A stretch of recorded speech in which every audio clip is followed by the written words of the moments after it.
Share बाजार में नुकसान से बचने के नियम।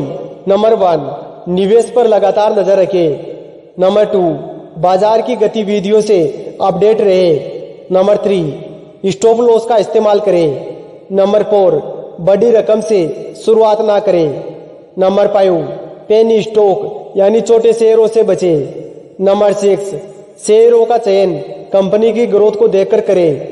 नंबर 7, गिरावट में घबराए नहीं। नंबर 8, कमाई का कुछ हिस्सा सुरक्षित जगह निवेश करें। यह आपके लिए कुछ भी हो सकता है, जैसे gold, SIP, mutual fund etcetera. Number 9, बिना जानकारी के शेयर बाजार में निवेश ना करें। नंबर 10, वित्तीय सलाहकार से सलाह लें। नंबर 11, बाजार की गतिशीलता के हिसाब से निवेश करें। नंबर 12, जब कीमतें कम हो तो निवेश करें और जब कीमतें बढ़े तो बेच दें। नंबर 13, शेयर खरीदने से पहले उसके फंडामेंटल्स को चेक करें। नंबर 14, अपने लाभ बुक करें जब आप अपने लक्ष्य तक पहुंचते हैं। नंबर 15, कम प्रभाव के लिए स्टॉप लॉस का उपयोग करें। नंबर 16, बाजार के खिलाफ कदम मत उठाए। नंबर 17, शेयर की वैल्यू को समझकर खरीदे। नंबर 18, ब्लू चिप कंपनियों के शेयर खरीदे। नंबर 19, लॉन्ग टर्म के लिए निवेश करें। एंड नंबर 20, शेयर बाजार की बेसिक नॉलेज सीखें। अगर आपने इन 20 नियमों को फॉलो कर लिया तो आप शेयर बाजार में नुकसान से बच सकते हैं। शेयर मार्केट में पैसे कमाने के लिए आपको अनुशासन और धैर्य रखना पड़ेगा, तभी आप एक सफल निवेशक बन सकते हैं। अगर आप शेयर मार्केट से पैसा कमाना चाहते हैं तो आपको इन नियमों को जरूर फॉलो करना चाहिए। रूल नंबर 1, सफल निवेशकों को फॉलो करें। अगर आप शेयर मार्केट में जल्दी सफल बनना चाहते हैं तो आपको सफल निवेशकों के बताए हुए रास्ते पर चलना चाहिए। आपको जानना चाहिए कि वे लोग शेयर मार्केट में इतने सफल कैसे बने। ऐसा करने से आप मार्केट में जल्दी सफल बनेंगे। रूल नंबर 2, लॉन्ग टर्म के लिए निवेश करें। अगर आप शेयर मार्केट में लंबे समय तक पैसा कमाना चाहते हैं तो आपको लॉन्ग टर्म के लिए पैसा निवेश करना चाहिए, क्योंकि लॉन्ग टर्म में आपको कंपाउंडिंग का फायदा भी देखने को मिलता है। मतलब आप जितनी ज्यादा समय तक अपना पैसा निवेश करते हैं उतना ही ज्यादा आपको रिटर्न भी मिलेगा। लॉन्ग टर्म से आपको मार्केट में होने वाले उतार चढ़ाव से आपकी इन्वेस्टमेंट पर ज्यादा असर नहीं पड़ता है, इसलिए आपको लॉन्ग टर्म में नुकसान कम और प्रॉफिट ज्यादा देखने को मिलता है। रूल नंबर 3, रिसर्च करें। बाजार में महान निवेशकों से सीखें, उनकी दैनिक आदतें, निवेश की प्रक्रिया और बाजार के बारे में अध्ययन करें। आपको सबसे पहले शेयर बाजार की बेसिक सीखने के बाद ही निवेश करना चाहिए। मार्केट को अच्छी तरह से सीखें और एनालिसिस करें, उसके बाद ही बाजार में शुरुआत करें। रूल नंबर 4, अलग अलग जगह निवेश करें। आप शेयर मार्केट में बिल्कुल नए हैं तो आपको अलग अलग कंपनियों में निवेश करना चाहिए, क्योंकि अगर एक कंपनी खराब परफॉर्म करती है तो दूसरी कंपनी आपको अच्छा खासा रिटर्न दे सकती है। रूल नंबर 5, ब्लू चिप कंपनियों में निवेश करें। शेयर बाजार की सबसे बेहतर कंपनियों को ब्लू चिप कंपनियां कहते हैं, जैसे टाटा, MRF, रिलायंस जैसी बेहतर कंपनियों को ब्लू चिप कंपनियां कहते हैं। यहाँ पर आपको रिस्क बहुत ही कम देखने को मिलता है। अगर आप अपना पैसा इन टॉप कंपनियों में निवेश करते हैं तो आपको नुकसान बहुत ही कम देखने को मिलेगा। अगर आपने इन नियमों को अपना लिया तो आपको एक सफल निवेशक बनने से कोई नहीं रोक सकता।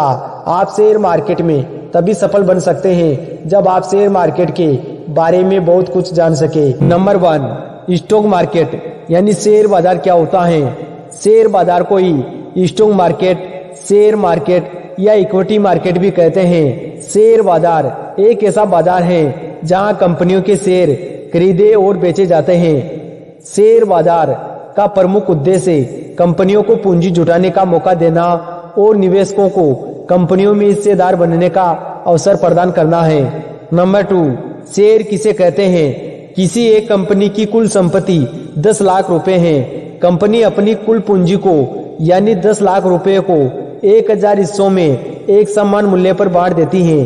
अब कंपनी की पूंजी का बांटा गया प्रत्येक हिस्सा कंपनी की पूंजी का सबसे छोटा हिस्सा है। इस तरह प्रत्येक हिस्से यानी शेयर की कीमत 100 रुपए होगी और इस छोटे हिस्से को ही शेयर या स्टॉक कहा जाता है। नंबर 3, आईपीओ क्या होता है?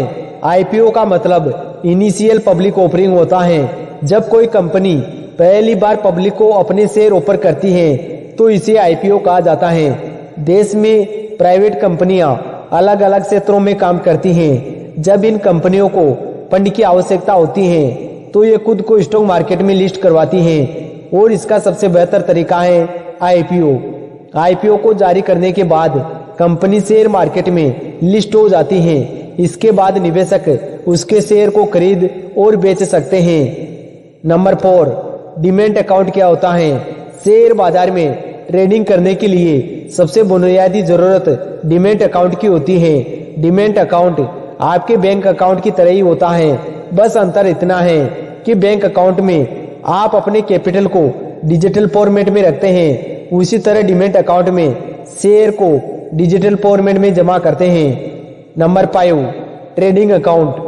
डीमैट अकाउंट की तरह ही शेयर बाजार में निवेश करने के लिए ट्रेडिंग अकाउंट भी इम्पोर्टेंट होता है।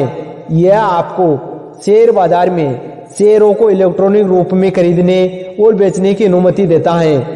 नंबर 6, ब्लू चिप कंपनियां क्या होती हैं? शेयर बाजार की सबसे बेहतर कंपनियों को ब्लू चिप कंपनियां कहते हैं। रिलायंस, टाटा, एमआरएफ जैसी टॉप कंपनियों को ब्लू चिप कंपनियां कहा जाता है। इससे शेयर बाजार में होने वाले उतार चढ़ाव से आपकी इन्वेस्टमेंट पर ज्यादा असर नहीं पड़ता है।